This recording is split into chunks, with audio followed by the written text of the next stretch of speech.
What's up, people? I'm noticing how the stream is going in and out. We're having storms again, and I'm kind of concerned it's going to be a rather janky stream today, but try to bear with us. This should be a pretty good conversation because what I want to focus on is how women communicate with men. I mean, a lot of these tips will carry over into how you communicate in the workplace, with your children, with other friends and family members. But since this channel primarily deals with male-female romantic relationships, we're going to really kind of, focus on that. I will be asking you to go to the YouTube channel if you haven't already and take the brief little survey we have there where you assess your own communication style. Do you think you're passive aggressive? I mean, be honest. Nobody wants to admit that they're passive or that they're passive aggressive. But if you give people the silent treatment a lot, you're passive aggressive. If you don't stand up for yourself and you don't say what you need and you just go along and get along and because you're scared of confrontation or somebody being mad at you, then you're passive. If you want to fight every time somebody says something that you don't like, you're aggressive. And if you, are kind of a balanced individual, you stand up for yourself when it's necessary. You respect other people's opinions. You listen to them. You don't really go hog wild on anybody because they disagree with you. Then you're probably just an assertive person. But, be honest with your assessment. This is very important. You can't grow if you don't acknowledge where your starting point is. Okay. You got to understand where you begin so you can advance yourself. Get my slides loaded up here.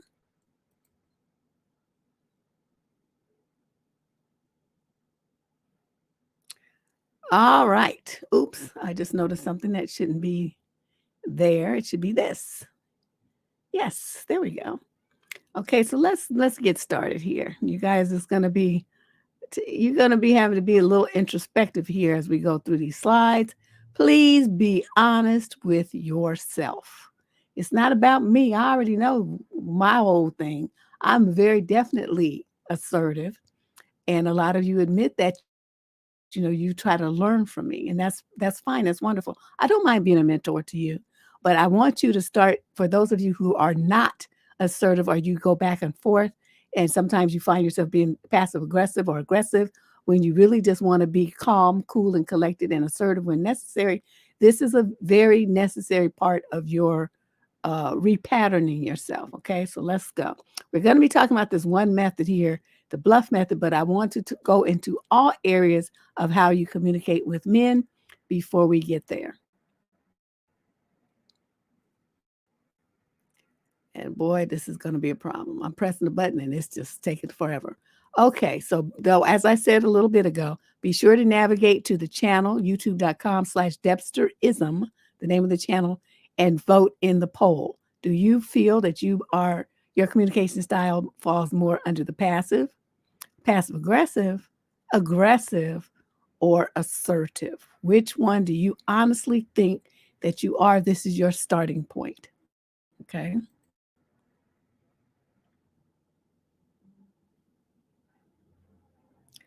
Now, there was this book that came out. I think it was in the 90s, maybe early 2000s. I can't remember.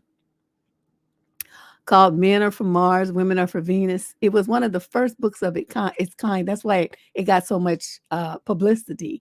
I mean, dude was on all the talk shows, TV talk shows, all the radio shows, in all the newspapers, and in all the women's magazines talking about his theories of how men and women differ in their perceptions of issues and their communication style. Not only that, in the words that they use to communicate. It was groundbreaking at the time. Now, of course, there's been decades more research on this, and there's just no denying. I mean, study after study concludes the same thing, that there are differences in the way that men and women think, the way that they feel, and the way that they express themselves. And we're going to go into that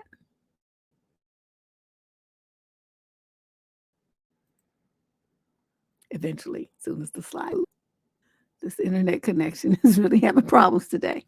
Okay. Now, these, of course, are stereotypes. There's before anybody gets all in their feelings. Well, I'm not like that, and I'm a woman. It's not always like that. That don't mean everybody's like. We already know that. Okay, we're talking about the overwhelming majority here, not your special case. All right. So, in general, let me just say that in general, women tend to have a different set of expectations and things that they're looking for, things that they want from men when they're talking to them.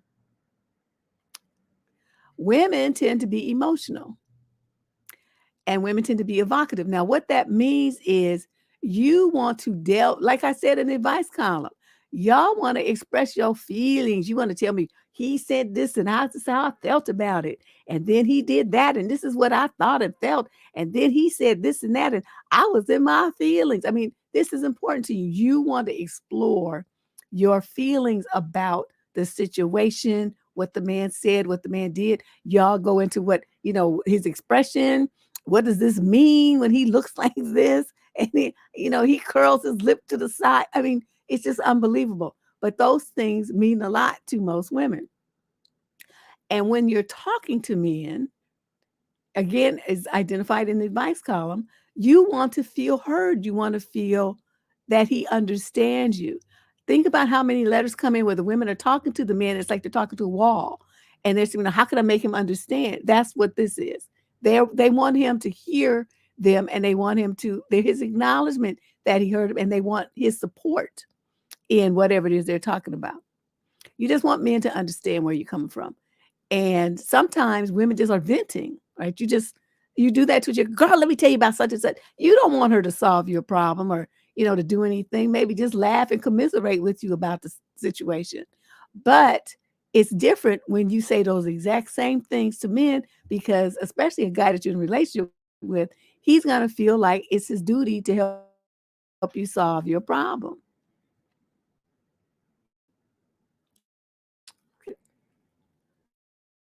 I pressed the button and it's just taking to move to the next slide. Okay, there we go. Okay, now men, on the other hand, think if we're telling them something, that we're telling them because they're our savior, our knight in shining armor, our guy with the sword who's going to roll in and lob heads and solve our problems and get rid of all of our enemies and make everything hunky-dory and peachy keen. So that's what he's thinking, that you need his help to fix it. You need his help to understand it, to make it better, to resolve the issue. So he's going to come up with questions and options and solutions to something that he perceives as a problem, which you probably don't even see as one. You just talking. Like I said earlier, exploring your feelings, right? You exploring your feelings. He's not going to understand that you just really want him to listen. Okay, now this becomes a big question. You just want him to listen. He's in problem solving mode because that's how he is. That's his nature, to provide and protect. So he's going to provide solutions and protect you from problems. You don't want nobody hurting his baby. But is that something that men can really do? And this is the question, because so many women get frustrated by thinking, well, I already told him I just want him to listen. Yeah, but you can't just tell him one time. You Every time you present him with something, you're gonna have to remind him that that's what you want over and over and over until he gets used to it, and then he may become really smart and be one of those guys to say, okay, am I just listening? Or do you want me? He's advanced to the next level, and he's a step past you. And then you could say, "Well, I just need you to listen. That's all." And so he's gonna sit back and cross his legs, and that's what he's gonna do. But it's gonna take him time to get there. So let's talk about the differences in how men and women communicate, because it's it's just different. Now, no, you notice it. I mean, think about the conversations that you've had with your dude, right? Dudes use this report style. They want to talk about facts and figures and dates and times and quotas and whatever. I mean, they want tangible. They like to talk about tangible things. That is why they don't really. It's really hard for them to conceptualize emotional work that women do in relationships. It's not always that they don't want to see it. It's just something you're going to have to bring to their attention, because it's not their nature to understand those kinds of nuances, something they can't see. It's not tangible for them. They can't count it. They can't put it in the bank. They can't put it in the drawer. They can't hold it in their hand. Okay. These are things, the emotional labor that women put into relationships is astounding. It's overwhelming. It's just unbelievable. But unless you point it out to your guy, or he's a guy that's unique with extremely high emotional intelligence, he's not going to get it. Okay. Men will try to dominate every conversation. There's women like this too. They want to talk over you, interrupt you, and whatever they think and feel is like of uttermost importance over everything everybody else thinks and feels. That happens a lot. They leave out personal information and feelings. So it's the exact opposite, right? Women want to explore their feelings. Oh my God, he said this and that, and hurt my feelings so bad. And I just felt so discounted and so disrespected and this and that. Men's emotions tend to be limited to horniness and rage. So anger, feeling disrespected translates into anger. So those are the two emotions they seem to be the most comfortable with. But everything else, they're going to either try to deny it, downplay it, sidestep it, whatever, and they focus only on those two. But those emotions are what will lead them to try to dominate a conversation, because in their mind, they're the most important. And what you're talking about, you're taking too long and you're exploring feelings. They don't understand what you're talking about. So let me just move on and talk about what I want to talk about. So she going down a valley road I'm not trying to go down. One of my friends, her husband, actually, when she would try to talk to him about his feelings and thoughts and stuff, he actually told her, "Get out of my head. I don't want you in my head." And this was her husband. This wasn't like no boyfriend or anything. And they'd been married for years. And he told her that. And I was like, wow, that's not good for the relationship. So when women talk, into build a rapport with a person, we're smiling. Men don't really tend to smile that much, if you notice. Even when they're around their friends and stuff, if they crack stupid, they just have a straight face on. Yeah, dude, blah, blah, blah. They're talking, but they're not really smiling and laughing that much, right? They're just straight face. And we like when they greet each other on the street, they do that head nod thing. They're not grinning. Women are the ones that smile and try to engage people with smiles and hugs and stuff like that. Asking them how they are, what's their day like, what they need, if we can be of any assistance to them. That's a female kind of trait. So we're building rapport with the individual to bring them in, to show them support, to show them love and encouragement and all these kind of things. We're building a team with these people. Men don't tend to do that very much. And women in that vein will share more personal information with each other and try to, get everybody involved. We had a letter like that where the young lady was saying, this is what's going on at her office and she doesn't want to participate. And I had to share with her that you have to participate because you work in an office with mainly women. If you don't, you're going to cause yourself a problem. So I told her a way to kind of circumvent it by talking about stuff, innocuous, nonsense that really don't have nothing to do with anything, or even making up stuff. But to build a rapport with her female coworkers in the female communication style, this is what you need to do. This is how most women are. Not all. I have to repeat that for everybody who want to be dancing act special.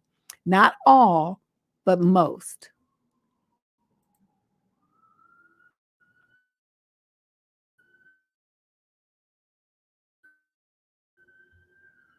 Okay, again. Okay, here we go. Jeez Louise. Then we talk about the other differences. Let me see. I made notes. Hold on. Let me find them real quick. Okay, here we go. And facial expressions. When you see a man who's extremely animated with his face, he's making expressions and stuff. Most women find that confusing because that's kind of a female trait, to be, ooh, showing all this emotion on your face. Like I said, most men keep a pretty straight face. They'll smile and be happy and stuff, especially around a woman they love or, their kids and stuff like that. But in general, they just walk around looking looking mad all the time.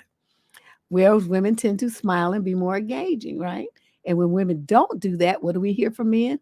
Smile, sister, smile, right? Because that's what they expect. Paralanguage means that your tone, your pitch, and the speed at which you speak. Women use paralanguage to express meaning far more than men do. Men just gonna say it, right? And that's why we're better at reading children's stories because of the paralanguage that we use with tone, inflection, and changing voices to to express the character changes and things like that. Um, We express anger differently. We express happiness differently. Our tone of voice will change to match what it is that we're saying. Physical space. Men tend to prefer speaking face to face and will stand closer to women than they will to other men. Why do they try to invade women's personal space so much? It's a very interesting thing. I couldn't find anything that really said why, other than that, narcissistic intimidation tactic kind of thing. But there has to be another reason. It just can't be the only one. Women are comfortable speaking side by side, like in a car, and touching shoulders and stuff like that. And they're okay with being close to other women, like changing in the same locker room, sharing sharing a locker room while they what you call it, dressing room while they trying on clothes, shopping together, stuff like that. Men not gonna do that. They are not going to do that. And even if you notice when guys go out, I don't know about other places, but here in Oakland, okay, so there's a 4-top table, right? And there's 2 dudes sitting at it. One dude's gonna sit on the other one side of the table, like on the right. The other one's gonna sit on the other side of the table on the left. So they're like diagonal from each other. So each one of them has a space in front of him that's empty. Now, if there's 3 of them, then it's a little bit different. Usually they'll get a booth though. So one's in the middle, one's on the end, and one's on the other end. They need space between them. It's just the most interesting dynamic. They had been observing that for years, because I just like to watch people. But I thought that was really interesting until I started reading about these gender differences, and that's how they say that men do. They keep that kind of personal space between each other. They don't want to sit side by side. They're going to sit across from each other. And touch. Women use touch to reassure somebody, to build a connection. Like when we see someone sad, we're going to touch them. We reach out our hand to hold their hand. We stroke their arm. When our children are upset, we grab their little faces. We pull them in for a hug, that kind of thing. Men use touch, it says, as a show of dominance, including pats, back slaps, and shoulder touches, according to learning tech company Valamis, whatever. But they'll do that. They do this fist bump thing, or say they're trying to, they want to encourage their friend and say, "Oh man, come on now." They're encouraging him, but what they do is punch the hell out of his arm, so he's in pain. And it's like, come on now, you just being a little bee, and stop acting like that man up, that kind of stuff they say to him. But their touches aren't like sensitive. It's more like I'm going to knock some sense into you kind of touches. And eye contact, women use eye contact as the way to connect with the speaker, showing they are engaged and listening, right? So we're nodding like this, right? And we're looking them in the eye, and we're thinking about what they're saying. Then we look back at them, and we maintain contact, which demonstrates to the person who's speaking that we're interested in what they're talking about, right? We care. Men may avoid eye contact altogether or listen with their eyes closed as the other person speaks. Now, why would they do that though? I've seen it. They start fiddling with their phone. They looking all around the room. They're looking at their hands. They're looking everywhere but at you. And so as a woman, you're talking to him, you're trying to share your feelings, but you're looking for this validation and you want him to support what you're talking about. And he's playing with his phone. He's looking at the TV. He's looking around the room. He's looking out the window. He's not really tuned into you. And that hurts women. It hurts them, the air. It hurts them because they want his attention. They want him to feel heard, like I said earlier. And a man not to what you're talking about, looking at you while you're talking, is not going to make you feel heard. So it's very interesting, the differences. Oh, let me switch over here to see the comments. Forgot to do that part. Yeah, I'll be asking you guys, I can't really look at the comments right now, but, feel free to make them. I'll be asking you in a little bit to share your thoughts. So start thinking of some examples. When you were talking to a man, or it could be a coworker, really pretty much anybody, but like I said, we're trying to focus on relationships today. When you were talking to your loved one or some other guy, and you didn't speak directly to him, you did not express what you wanted clearly, what you needed clearly, what your expectations were clearly. You beat around the bush, you hinted, anyway, you just kind of left him guessing some kind of way you didn't really clearly communicate. Think of some examples when that happened, and then we're going to go through them and talk about what you could have done differently. Reading the room is an important part of the gender differences. It seems amazing that women are more able to tune in to their environment and what's going on, how people around them are feeling. We're looking at people's expressions and we can tell. Men are just oblivious. That's why when they come, they've been trying to get a woman's eye right. She's not giving them no play at all. But here they go marching up to her and expecting to have a conversation. And the woman is like, I never even looked at you when I saw you trying to catch my eye. That should tell you I'm not interested in what you're talking about, sir. I don't want you to talk to me, right? Men seem to have a hard time reading the room. You trying to talk to a girl, she's wearing her headphones and she's put her head down. She's not trying to talk to you. You try to get her number and stuff, and she's like looking off into the distance. Like, and what she's really thinking is, when is this clown going to understand it? I'm not trying to talk to him.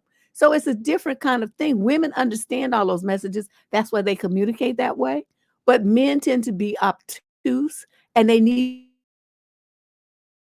you to tell them in words. And we had that conversation the other day. Where is that advice column? The one on the other day where the woman was having lunch in the cafeteria at her job and the guy kept coming to her table. And she's like, oh my God, I don't really want to talk to him. I just want him to leave me alone, this and that. But not one time did she ever tell him that. Not one time did she say, I would like to just eat lunch by myself. Thank you for, introducing yourself, but please, leave. I just want to be alone for the 30 minutes of my lunch break. She never said anything like that. She never put up any boundaries. She never clearly communicated her wants, desires, or needs. She expected him to figure it out by reading the room.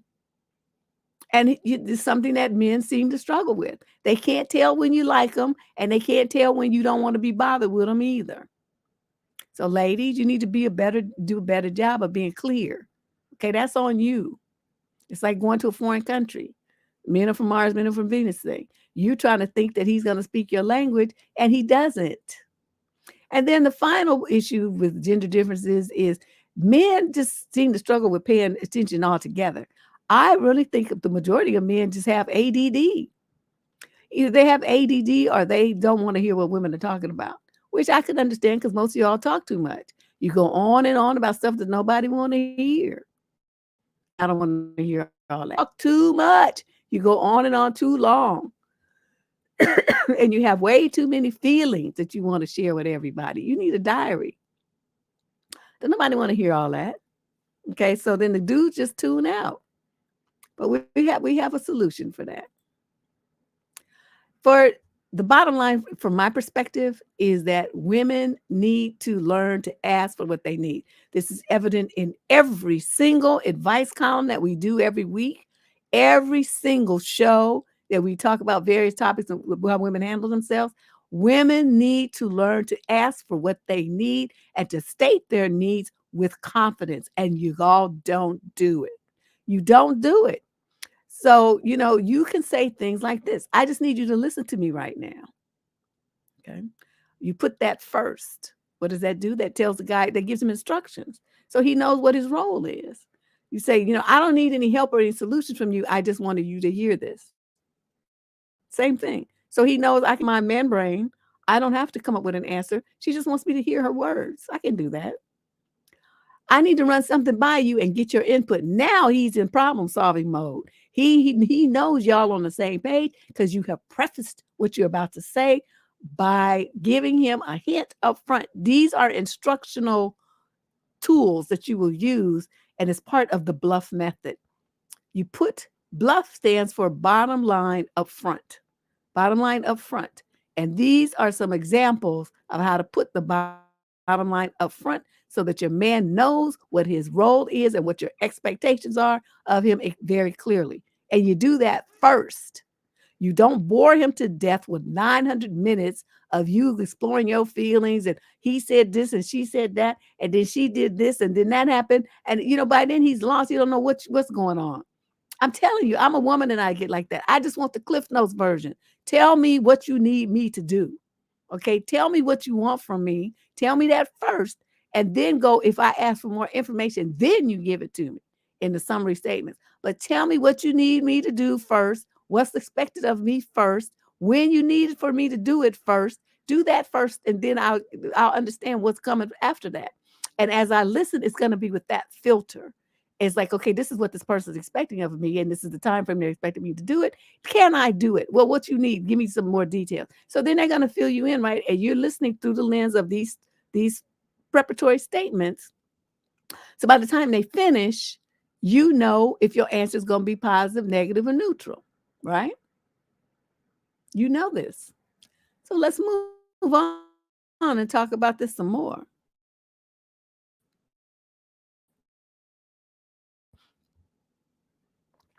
Brighter.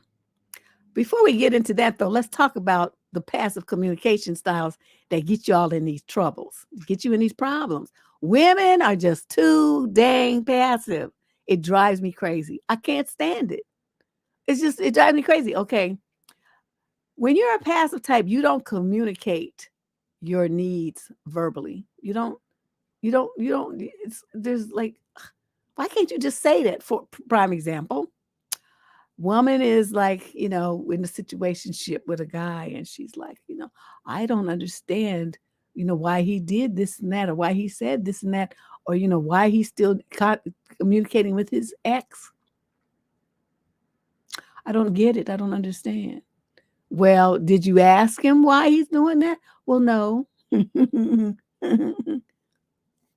But he just supposed to know that bothers you, like out of thin air, like a magician. How does that work? Women who are passive tend to bottle up their emotions instead of expressing them, mainly because they have a fear of making other people uncomfortable or angry. Well, I don't want him to be upset. Remember that from the advice column? How many hundreds and thousands of times we heard, well, I don't want him to be mad. I don't want to be upset. I don't want anybody else and feelings and stuff versus their own. It drives me crazy. It just drives me crazy. I just can't stand it. So in the meantime, they're suffering versus just telling this other person, look, I need this and that from you. And if you're not going to give it to me, then there's no point in me sticking around here. Right? Why would you volunteer to waste your time with somebody wishing and hoping and dreaming and praying for them to, instead of just opening your mouth and saying what you need or what you don't like or what you don't want them to do, how you don't want them to treat you, how what they better do, otherwise they need to get out of your sphere, your house, whatever. A lot of women just really don't believe that their feelings and their thoughts matter much. So they don't speak up for that reason. They feel like it's not that what they're talking about is not that important.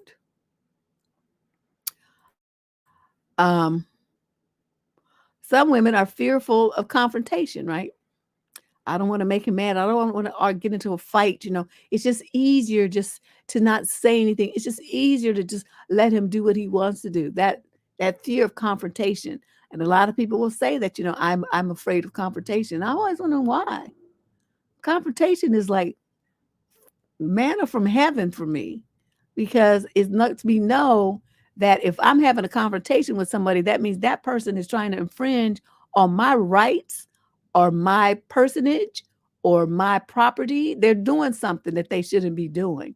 And when I confront them about what they're doing, that's some egregious behavior, then that is a good battle because I'm standing up for myself.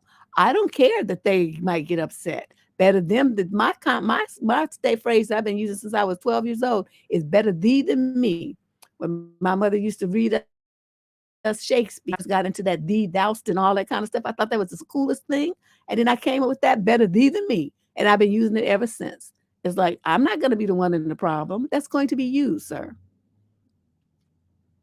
So, you can't keep your thoughts and your feelings and your needs and stuff to yourself, or you just let people trample all over you and just dismiss your needs and stuff as being unimportant. Why would you treat yourself like that?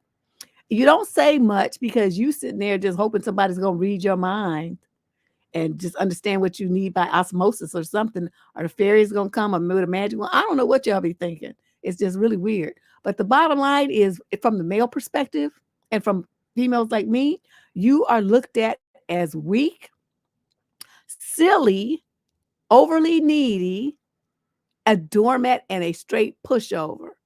And you know what? When men view you like that, there is no respect coming your way. So you wonder why you get dogged out in your relationships when you do. I do everything for him. I try to do everything for him. I just treat him so good. That's why, because you a pushover and a doormat, and you don't never stand up for yourself. Let's move on. Yeah, I'm like, These are a lot of these. I pulled these from some of the advice questions. These are just the ones that I could remember. You guys could probably remember some more. You know, they talk right. They send this long letter about how they doing all this stuff, and we've been living together, and I want a marriage. And then they say in there, I just don't understand where this relationship is going. No, he hasn't said anything. He never tells me he loves me. I want to move in together, do something, and he never brings it up. I don't know where this is going. Okay, but how can you like not know where the relationship is going, but you done already slept with the dude? I don't understand that. It's like, isn't that backwards? I mean, to me, that's backwards. You should know that first, right? But they do all this stuff with the dudes, move in, buy houses, get pregnant, all stuff, and then try to be figuring out. Well, I don't understand where we're going. What relationship is this? I don't know where we are. Y'all tripping. And then he does all this egregious stuff to him, right? Cheating, spending up money, not paying his part of the bills, all kind of just crazy stuff going on. And then she's like, well, why won't he leave me then if he's so unhappy? The real problem here is that you're being passive, and why don't you get rid of him? Because he's making you unhappy, right? He's disrespecting you. He's mistreating you. He's abusive to you. And you're sitting there saying, well, why won't he leave if he's unhappy? Why won't he, quote, let me go? That's a big phrase that y'all love to use. Why won't he let me go? Why won't you let yourself go away from that drama? You're being passive, sitting there just taking it like a little puppy wagging his tail, just getting kicked. It's just ridiculous. Well, I know, when he does that, it really bothers me. bothers me when he does it, but I'm not gonna say anything. Wasting my time telling me like I'm gonna do something. Like I'm bewitched. I'm gonna go ding, ding, ding, and make the problem change. And then here go guy complaining, well, you wrong. You shouldn't feel like that, isn't it? And here you are. You're right. I shouldn't feel like that. I'm just a horrible person. I'm a horrible girlfriend. I know I should do better. And you write me with that nonsense. The worst ones of you who are in these situations, right?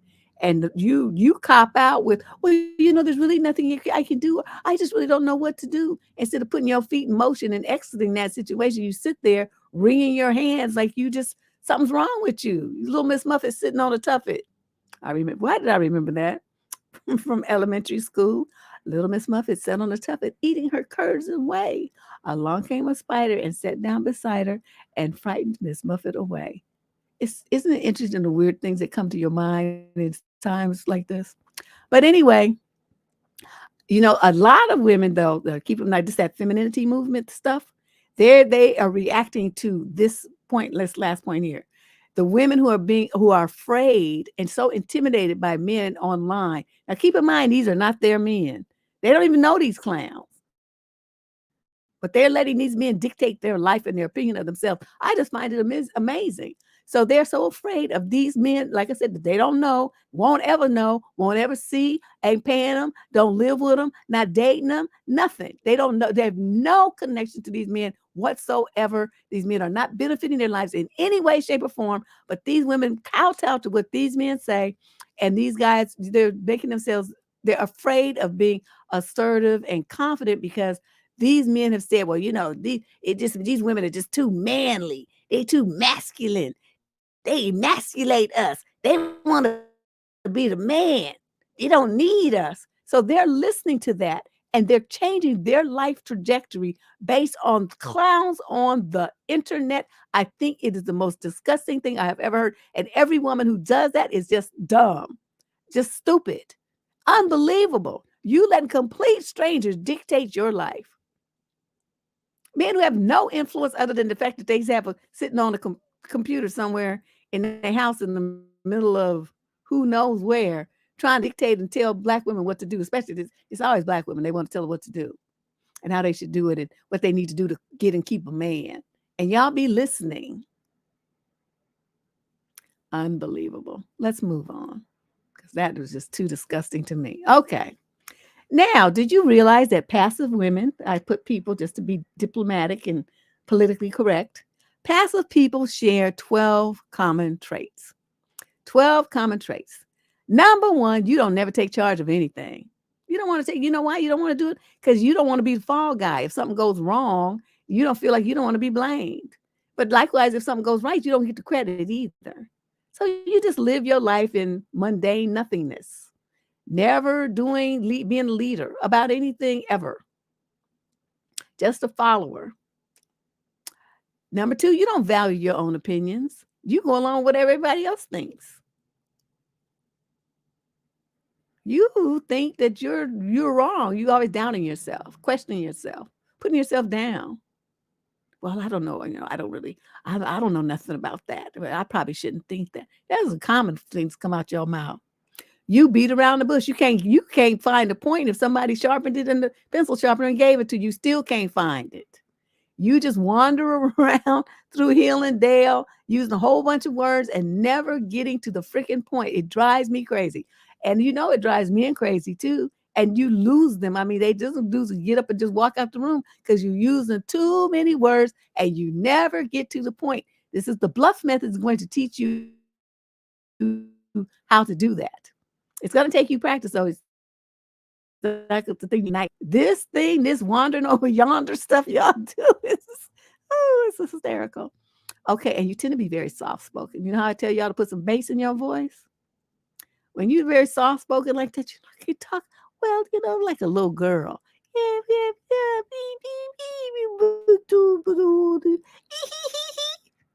that's you. So nobody's gonna respect your kids. Don't even listen to you because you talking that little baby voice. You better put some bass in your voice and rise up like a phoenix and check these people. But no, that's not what you do. You avoid committing to anything if you possibly can. You don't want to make what that means is you don't want to make a definitive statement. My friend's husband did like that. So you would ask him about an issue, right? You don't say, oh, such and such. What do you think? Is that left or right? Well, this and this. I'm quoting him. This was his typical way to get out of it. Well, I don't know. I could see where it could be left. I could see that, but I could also see where it could be right. So I could see both points. So anyway, he's going to use a whole bunch of words and talk about this both sides and stuff. So the question that you have asked him though is it left or right? What's your opinion? You never get it. You never get it. He just tells you how he can see the points from other, A and B, and how he could understand that they both probably have something to say, and that's how he would dodge every single question. You could never get a straight answer out that man. And as soon as I was thinking about him, I was like, this is like, okay, yeah, point five. That's somebody who you can't commit to nothing.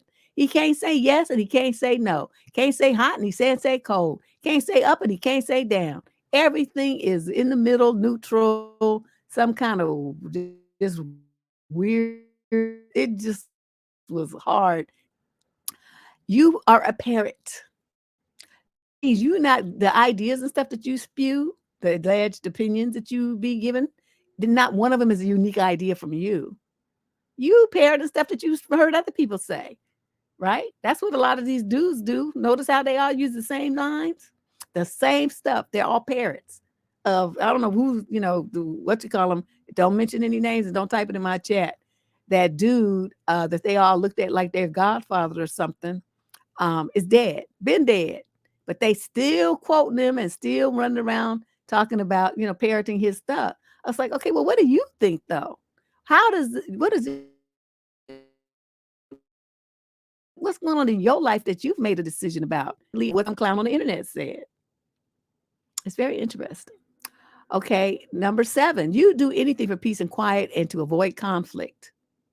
You just want people you just want it to be nice. You have this fantasy of everything being pretty and calm and, just singing all the time and kumbaya all the time and milking the land of milk and honey. You don't want any kind of conflict, no wrinkles, no nothing. And that kind of reality just irritates your soul. As they say, irks your soul. You can't handle it. You avoid it at all costs. And you will do anything, sacrifice anything, disrespect yourself, do all kinds of stuff that you had no business doing just to avoid that kind of feeling or dealing with that kind of conflict in your life. It's really sad.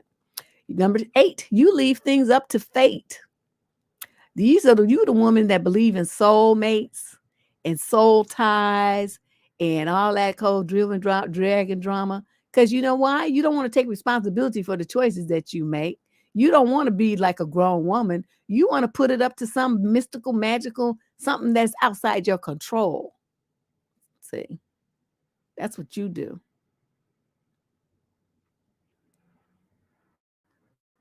Think about that. You are not the master of your own life when you think like that. You are like a tumbleweed in the wind. Everything's happening to you. You're a victim of circumstance. It's like you have no decision-making power. You're not making any choices. Everything is happening to you by someone else or situation that you don't control. Those are the worst kind of, don't have a friend like that. You will be a very sad person if you do. Number 9, you always say okay or yes. You just agree to everything. You just agree to everything. Like I said, doormat, pushover. No is like a foreign word to you. You don't know. You are, oh, okay, yeah, I think so. That sounds good. Yeah, we could do that. Knowing you don't want to do that mess. You don't want to. It's something you just find offensive, ridiculous, crazy. Whether it applies to your female friends, what your dude wants you to do some nonsense that you ain't trying to really do. But he told me if I don't do it, some other woman will. So, fear again. Not standing up for yourself. Not saying what it is that you want. Number 10, you depend on luck. Again, luck, fate. I don't know. Astrology, all kind of stuff you be using to make a decision. Number 11, you struggle with making decisions altogether.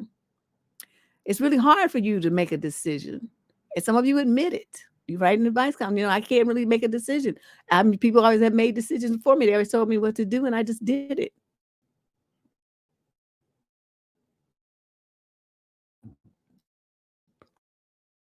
And number in your comfort zone. You need to explore new things, new situations. You stay in a rut. You stay with what's familiar. And because you're comfortable there in your mediocrity, you never grow and you never change. You never experience anything new in life because you're terrified and you're passive. And so you don't want to make a choice because of your great fear that if you make a choice and it's wrong, like even something as simple as a food, well, what if I don't like it? So then you throw it away. I mean, what's the big whoop-de-doo? Why is that a problem? You try things in life. How you know you're gonna like something if you don't try it? But you passive types, you just stay in your little rut. And that's why you stay in relationships that don't make you happy with men that's beating your behind. That stuff is, just a stupid relationship, abusive relationships, unsatisfying relationships, relationships with men that are so far beneath you, it's not even funny. But you stay because that's your comfort zone. Now let's talk about the passive versus passive aggressive. Oh my God, so many women are passive aggressive. If you're passive, you push your feelings away, right? Versus express them. You are fearful that people won't like you or that they'll be mad at you. Well, I talked about that a little bit ago. Number 3, you say you don't care or that it doesn't matter when it really does. So you sitting there just swallowing your bitter disappointment because you done told everybody it don't matter when you inside it really does matter to you and you really don't want to do whatever it is that you let yourself get talked into. Number 4, you keep quiet to avoid upsetting other people. You don't want to say no. You don't want to say, well, I'd rather do this and that, or, I don't really like that. You never say stuff like that to people. And number 5, you just go along with the crowd so you won't be different. You don't want to stand out. A lot of kids, young men especially, get caught up in gang nonsense and criminal activities. Remember Boys in the Hood when he got out the car because they was getting ready to go do some crook stuff and he changed his mind and got out the car? That was him not going along with the crowd. He was more afraid of his father than he was of peer pressure, and that's what saved his life. But, some people just are more, they just feel like they need that validation of a crowd. They need that for some reason, and they don't seem to have the strength to stand up and do stuff on their own. It's very interesting. And then over here on the passive aggressive side, you tend to get sarcastic when you get upset and angry. You start throwing bugs and, giving them underhanded, what people aren't sure if it's a compliment or a backstab. They don't know what you're talking about. It's like, they're confused. What they call it negging. Those negging is passive aggressive. You give people the silent treatment when you're angry instead of just speaking up like an adult. I'm just not going to talk to you then. You say one thing, but inside you thinking another. So you like say, yeah, oh, that sounds really good. And inside you thinking, no, that sounds like some BS. I'm not trying to do that. But you never would say that though. But you're going to do it like you agree to it. And then you ditch out the last minute or something like that. See, that's passive aggressive. You're reluctant to express your emotions, but you want everybody to know you mad.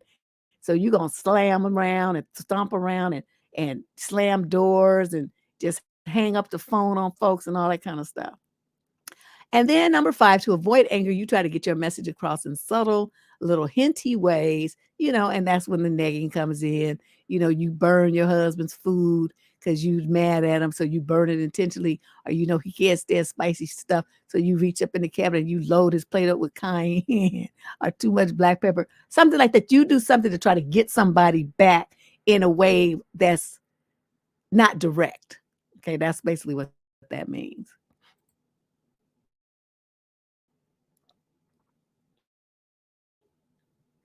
Okay, here we go. Okay, there we go. Now let's talk about an assertiveness check. Let's do an assertiveness check. What does it mean to be assertive? It basically means that you speak clearly about your opinions, about your needs, and about your feelings without violating other people's needs. Now, that's the important part. If you do what you want to do, talk about your opinions and needs and everything, and you trouncing and stepping and mashing all over somebody else's needs, like their needs don't count, well, that's not assertive. That's just a bully. There's a difference. Assertive means they say, well, I want to go see such and such a movie. And you know you don't want to see that because it's about some bloodshed and gore or something. And you know that's really not what you're trying to do right now. That's like, messing with your mental state. And so you say, no, I really don't want to see that. But I'd love to go to a movie with you. If you have your heart set on that, though, you'll have to go with someone else or by yourself. And I can join you at another time for something that's a little more pleasant. Now, what is that? That's very assertive. It leaves the door open for the person to make a decision. Well, is it more important for me to go and see this movie, or is it more important for me to see a movie with this person? You're giving them back that choice, and you're not trouncing on their rights. Not telling them, well, you can't go to see the movie unless we go see what I want to see. It's not like that. You're very graciously giving them an out. It's like, I would love to see a movie with you, but not that one. Okay. And so they're like, oh, okay, well, what would you like to see? This is the same person. Well, what would you like to see? Well, I'd like to see maybe, I don't know, a romantic comedy or maybe, an adventure movie or something like that, but not anything with, all that like blood and gore and stuff. I don't want to see that. Oh, okay, yeah, that's fine. Let's, well, here's some other options. Which one of those do you think is good? Well, and then you guys talk about it and you arrive at a movie that makes you both happy. And then you go see it's created a win-win situation versus you just being passive. And he says, I want to see this blood and gut movie, and you just go along with it. And then you sitting there cringing and just find it distasteful. And you have nightmares at night after you watch this movie. That's the passive thing. That's not how you handle yourself. Okay, number 2, assertiveness is achieved through strong self-esteem and confidence because only people who feel confident in themselves are going to take the risk to be assertive and step out and let other people know what they want and need without feeling embarrassed about it or feeling like, they won't like them and all this kind of stuff. It's like, I don't care. You don't have to like me, but it's better that you not like me than me not like me. And that's why I say better thee than me. I'm not going to sacrifice myself for your pleasure. I'm not going to do that. For your good time, nothing. Okay. That's not going to happen. And then number 3, when you're assertive, you're advocating for yourself and your own interests, and you don't need to apologize for it. So those women's like, oh, I'm sorry about everything. Every 5 seconds, I'm sorry, I'm sorry, I'm sorry. Why are you so sorry? You living your life just be sorry, and it's not attractive to men. It's not attractive to women either. It's not attractive to bosses. It's just, people just look at you as a doormat and weak. Stop apologizing. And number 4 is able to say no without feeling bad or guilty. How many times we've seen that in the advice column? I don't want to say no, because they're gonna be upset and they're gonna have their feelings hurt and it's gonna be all sad and they'll be sad. I'm like, good. Let them be sad. Honey, I'm telling you, I thought about this show for weeks. And these slides I just made them because today I had to go to a retirement party, right? And I left. I stayed about an hour and a half, and then I'm like, ooh. And I made deviled eggs. Okay, first of all, I've never made 2 dozen deviled eggs in my life, but it was a big party. I have never peeled so many boiled eggs in my life. I thought my finger was going to fall off. It was just unbelievable. But some of the ladies were like, oh, these are the best deviled eggs I've ever had in my life. I have a secret I'm not telling you that I do to my deviled eggs. I learned from my grandmother. So here we go. Next one. Now let's talk about assertive communication. When people are assertive, and you can start taking this and watching people around you and how they talk. So you can label it passive, passive aggressive, aggressive, or assertive. Remember, go to the YouTube channel page and check out the survey. Please vote in that survey. Be honest about yourself. It's on youtube.com/Debsterism. Okay, check it out. The survey's there. Take the survey because I'd like to get everybody's votes in a little bit. And then I'll read them out to you. So if you're an assertive type, you're going to express your wishes and your thoughts and your beliefs in a direct and honest way. You're not apologizing for it. There's no need to mince words. You just, bam, that's just what it is, right? You try to get your needs and other people's needs met. That means that you try really hard to make a win-win situation where both people's needs are met and both people walk away happy with the resolution to the situation. Number three, you try to listen and seek cooperation. So you propose something, someone else doesn't really want to do it. Well, what can you do to try to get them on board in a way that respects their needs and their boundaries? That's what that means. Number four, respect assertive communications because that style makes them feel valued. You're respecting what they have to say.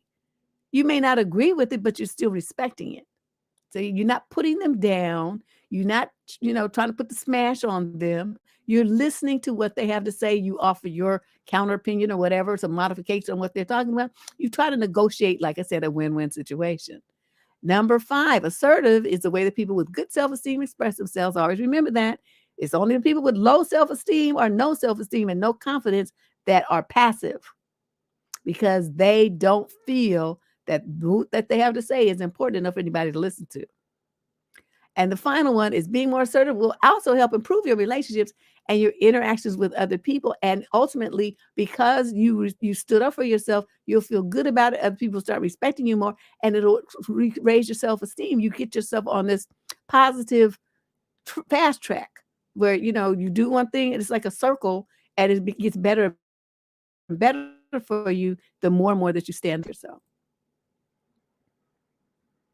Okay, here we go. Wait, okay, there we go. Now let's talk about the bluff method.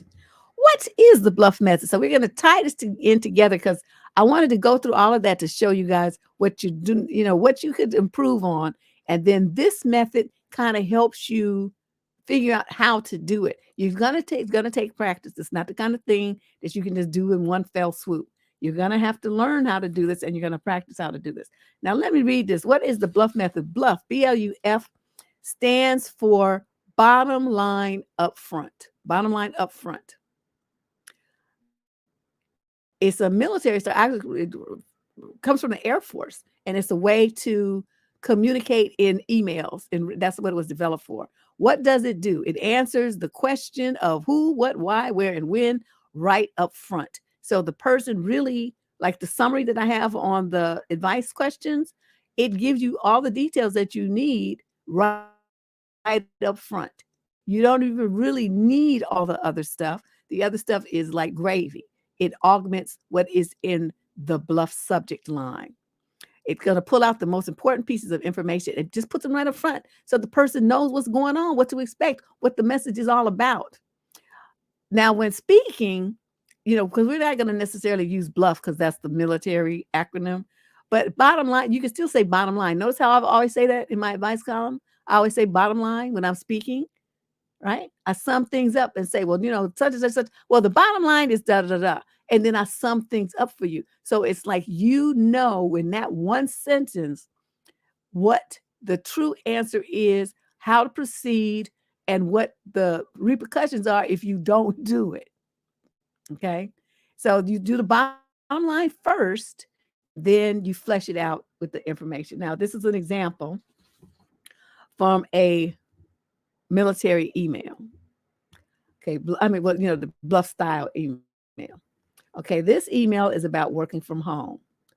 So, bottom line, we will reduce the number of days that employees can work from home from 3 to 1 day per week, effective December 1st. Okay, so that tells you everything.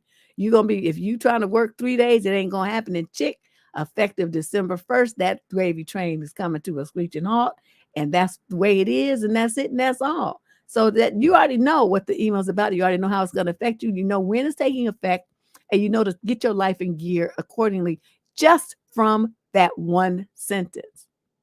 Can you do that when you're talking to men? It's going to be important. Like I said, there's a video on this channel where I talk about male-female communications and communicating with men in 5 words or less.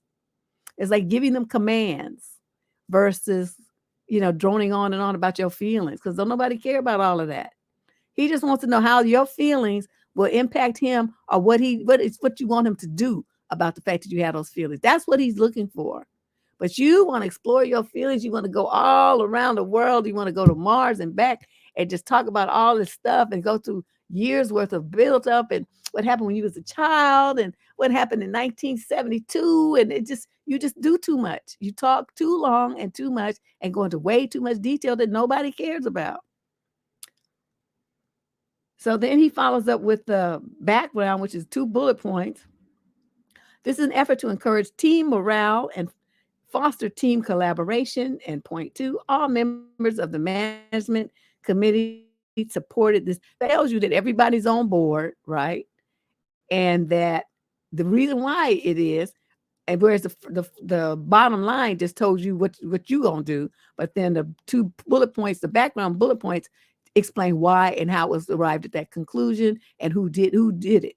Okay, so you already know there's no coming back with that. All the management team was on board. There ain't no use in going and running around saying, well, I have a special situation. I need special consideration, because all the management was on board. Okay, now that's the bluff method, the bottom line upfront method. Can you do that when you talk to men? I used to call this the Cliff Notes version, because you just give them this quick summary up front. You give them the details later if they need to. Like if your bluff method was a little lacking, then you might have to give a couple of bullet points afterwards, or he may ask you for those bullet points. So let's use an example here. Let me look in the advice column from when did we do this? Wednesday.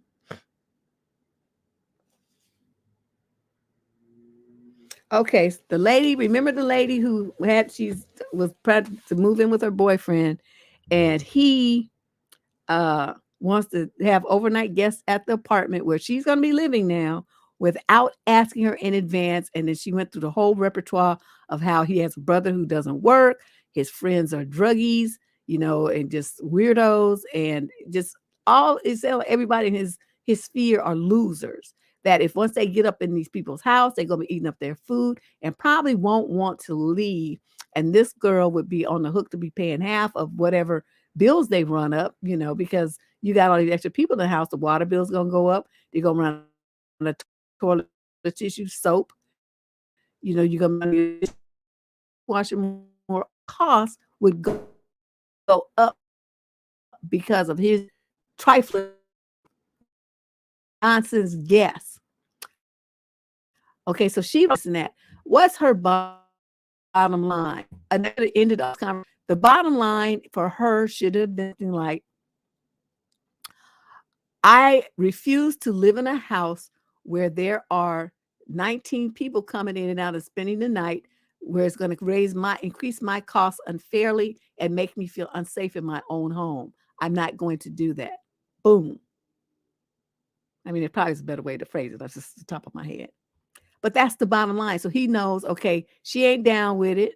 And then for her bullet point, she was that if you insist on this, then we're not going to move in together. And the bullet point 3 is, instead of us moving in together, I will be getting my own place, and neither you nor your friends will be invited there because we'll be breaking up. Okay, so that's everything he needs to know in 3 sentences versus these 800 sentences that she wrote, this long multi-page advice column letter. You see how that goes? Now, how can you guys figure out how to do that?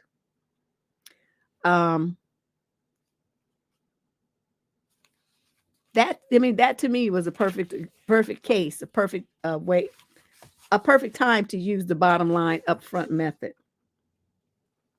Another one, okay, the young lady who wrote, and this is from the advice column that we did on Thursday. So you can go and look at the thing and you could hear my responses. But we're using these examples right now to talk about the bottom line upfront method and how these women could have saved themselves all this drama and from having to me by using this communication technique with them. So he says, my boyfriend will not give me a marriage roadmap. He says he can't promise me anything. And we've been dating for a year. And, he says he cannot promise. He doesn't know. He can't promise anything for the next 3 years. He's 26. I'm 27. He wants to make decisions in his own life and, in his own time. and blah, blah, blah, blah. I understand this, but it's not fair to me because what if he ends up marrying someone else and wasting my time? Okay, so what could she have done instead of writing this letter? She should have listened to him and said, okay, I hear you. I need to be on a path to get married. I want to be married by the time I'm okay, she's 27. By the time I'm 29 years old. You aren't on that path, so we need to part ways. Bam. That's the reality. He's not on that path. So what is all of this? Why are you gonna keep talking about it? Give him your bottom line up front, and then he would be like, "Well, what do you mean we're gonna break up? You just being too harsh. You rushing me. I told you I just can't give you a promise right now. That don't mean I can't do it later." Okay, he's gonna be coming with all of that, and then that's when she would do her 2 or 3 bullet point summation. That's true, and that's wonderful, and I appreciate that. But you just told me that you can't promise me anything. I want a man who is going to promise and who's going to come through on his promises. I want to be married by the time I'm 29 years old. You are on that page. And so there's no point in me staying in this relationship. Summary, right? Resolution to the problem, dates, times, what the issue is. That's all you have to do. Now, ladies, can you do that? Can you do that? What I want you to do is think of some examples where you had recent communication with a man, or it could be anybody, but like I said, we're trying to focus on men right now and your interactions with them, your relationship partners or potential relationship partners. I want you to think of an example, and then I want you to type it in the chat. And I'm going to be putting these across the screen because I want to see what you have to say. Okay. You think of some examples where you could have used the bottom line method, but you didn't. Think about that. Yeah, I said the audio was choppy. We've been having storms around here, and the stream has just been bad. It's been bad all since I logged on. So it is what it is. Really, the bottom line is that I feel like we can all do better at communicating. We can all do better. But this is something we tend to get stuck in our style and what's comfortable for us.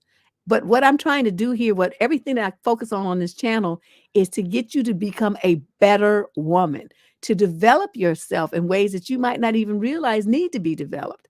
We want you to at the end of your time with me to leave here learning, having learned something, having improved yourself, having some tips or something that you can take with you and put into practice immediately to start making a difference in how you interact with other people, and primarily how you interact with yourself, how you treat yourself, how you talk to yourself, and develop your self-esteem and improve your confidence so that you are not like the people that write in the advice column, making silly mistakes and silly choices and sacrificing yourself in the process.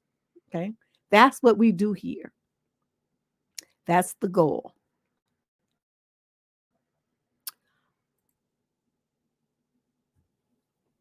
Oh, let me go get the 12 results. See, I had to put that slide there to remind me to go and look and see what it is. Okay, I'm pulling it up now so I can take a look, see.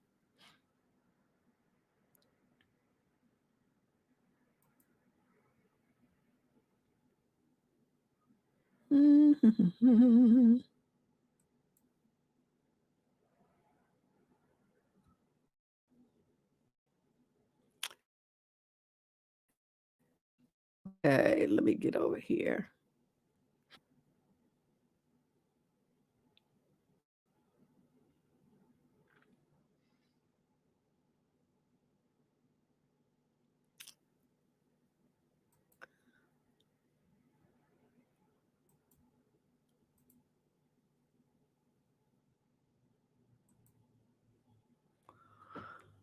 Oh, okay. Let's see what this survey says. Oh, yeah. The connection today is just so freaking slow. It's depressing how slow it is. Okay. So it looks like The majority of you, 49% said that you are assertive. You lying. You lying. Passive, 16%. Passive aggressive, 20%, I'm sorry. Aggressive, 10%. And 40 whatever percent said that you feel that uh, you put yourself as assertive. Hmm. Well, we'll see about that. I'm trying to find my little thing where you take a screenshot. Can't find it. Uh,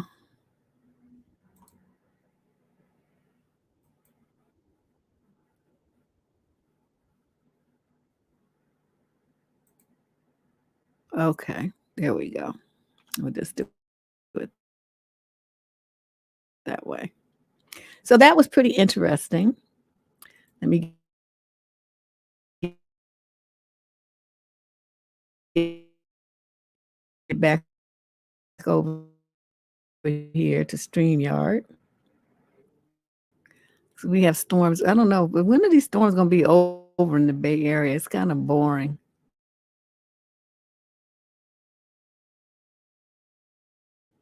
dealing with all of this. Can't. Here we go. Gosh, it finally pulled back up. My goodness. Okay, I'm back. Got it. So that's today's show. So let me get over here and see what you guys got to say about it. Okay. Let's look at some of your comments.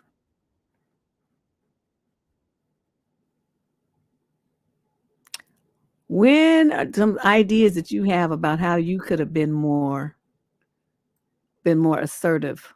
I'm looking on here.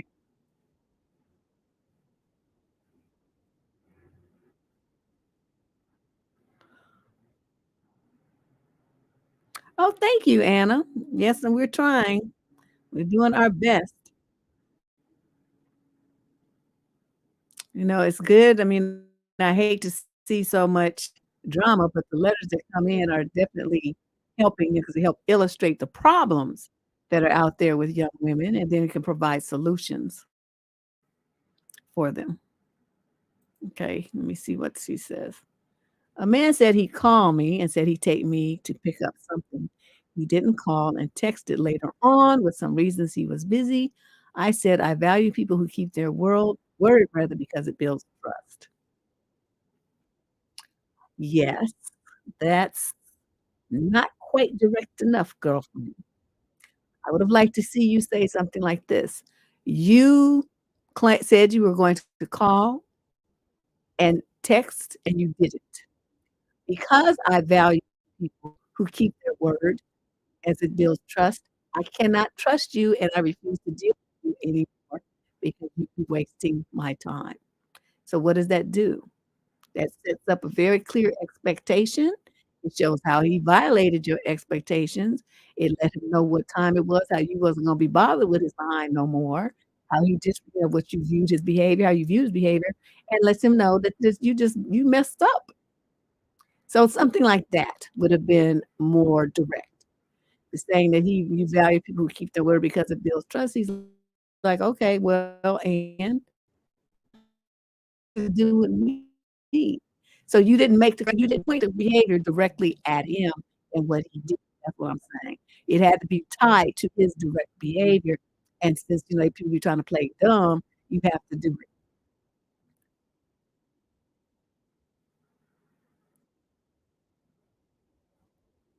Are they being assertive or are they avoiding the men altogether? I'm seeing it as that way. Let's see what she said. It said, "I don't value people who can't keep their word," or something. Yeah. Well, they do. But like I said, I wanted you to direct it to him and directly tie it in to his behavior for that period. You said blah, blah, blah. You promised blah, blah, blah, that kind of thing. 'Cause a little bit vague, where you'd be like, "Okay, well, okay, and?"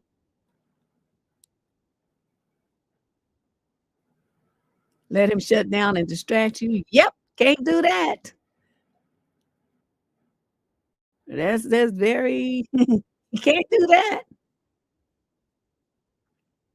Yes, so Sliver, you know I got you, girl. You on the right track. I mean, I can see the big changes that you've made since you've been coming here. You've you've grown and changed a lot. I applaud you. And, that's like you were on the right path. You almost had it. You were close, but, that one point is missing that you had to tie it directly to what he did and what he said. So the concept definitely applied, but it wasn't applied directly to him. So that's what I want you to think about next time. Find my voice earlier and stand up for myself. Mhm. Oh, you shut down a lot? Oh. Oh, little Ash, she been coming around here for a long time. Yeah, bullies in the workplace are true. Mhm. It's always some misbuilt, funny-looking, hunchback, Shrek-looking heifer that's don't wanna be talking to some smack and stuff and be jealous. That's the ones I had the most problem with. They just be funny looking and just awful people, and, they can't stand the fact, because there's this element sometimes of racism to this too, 'cause, these are always white girls, and they always, be walk that kinda wanna walk around, flounce their hair and all this kind of stuff. I just be looking at 'em because it's like, "Yeah, well, I don't know. You ain't better than me just 'cause you got blonde hair. That don't mean nothing here." And when they slowly find out the skill sets that I have and, the talents that I have and the abilities I have, they are intimidated because in their mind, because they're blonde and white, they're supposed to be automatically better than me, and then they find out that they're not, and they can't take it. So then the backbiting, passive aggressiveness starts, and then, I have to flip to from assertive to aggressive to shut them down. And I try not to have to be like that in the office, but, you only gonna take so much, and then I have to just go go rogue on them and then shut them down and leave them in tears and stuff, and then they finally will leave me alone. But as long as you let them get away, keep pressing.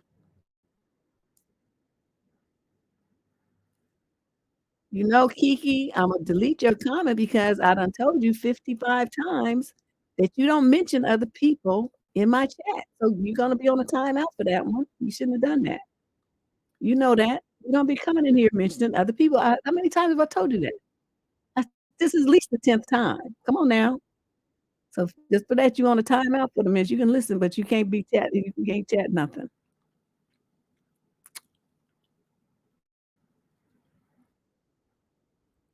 Let's see here. What she say? You feel guilty?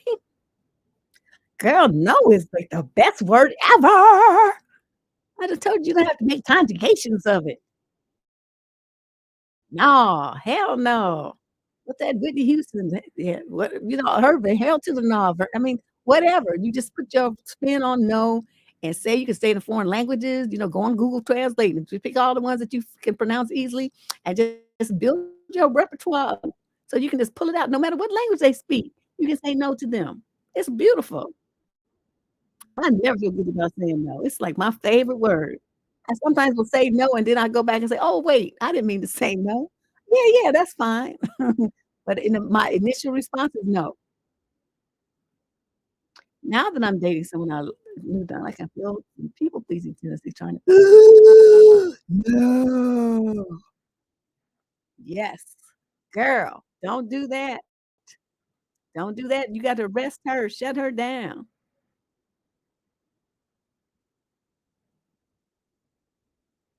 Shut her down.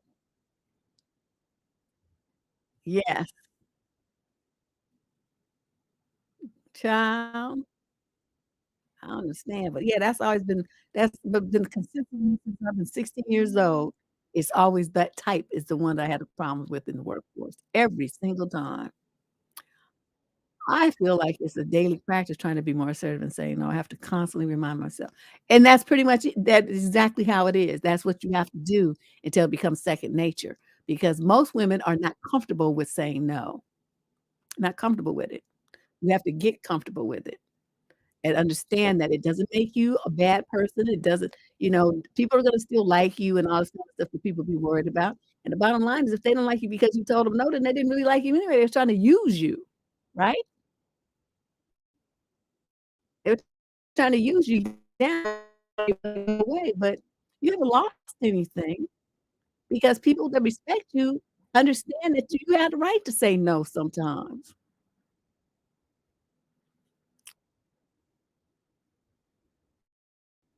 We had you have that right.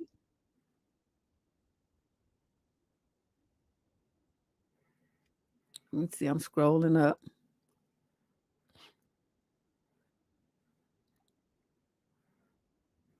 Now I'm scrolling down.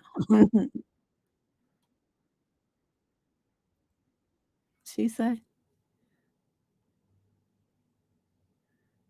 "Yep, that's what you're supposed to do. You're supposed to do that." It's like, that shows that you've gained some knowledge. You're not wasting your time anymore like you did when you were young, and you had all them hours to waste.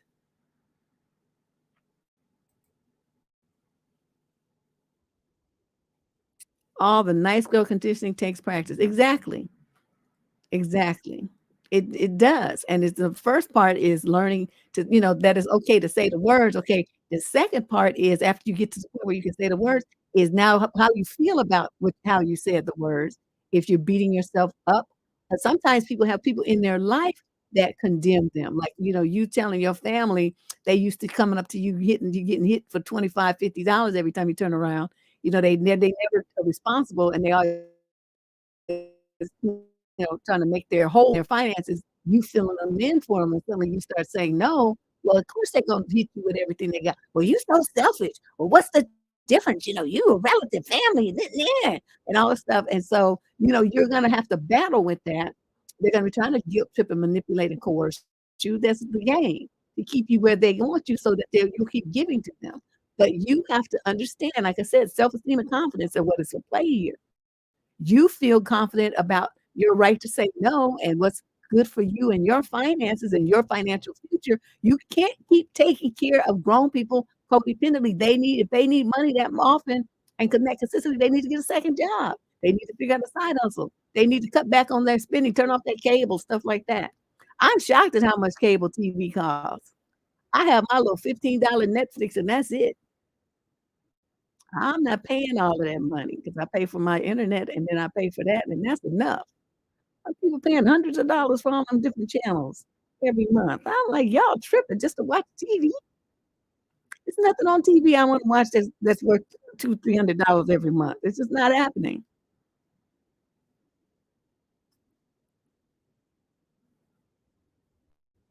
She's saying, "Same family." Mhm.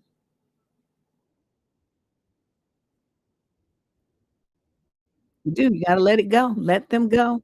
Let them sink or swim. But the main thing is, you got these people, family members, right, they'll be calling you about, you told this person no. And here you go into your bottom line up front. I can understand your concerns.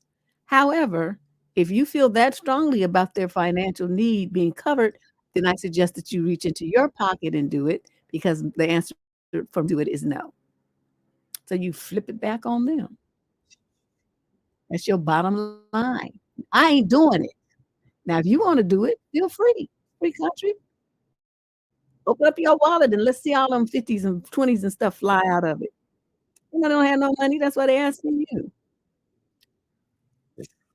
These people be tripping. So do you guys, yeah, cable is a ripoff. I just don't get it. I don't I don't understand.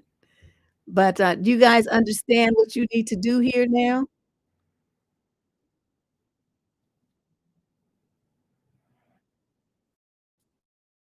Do you get it?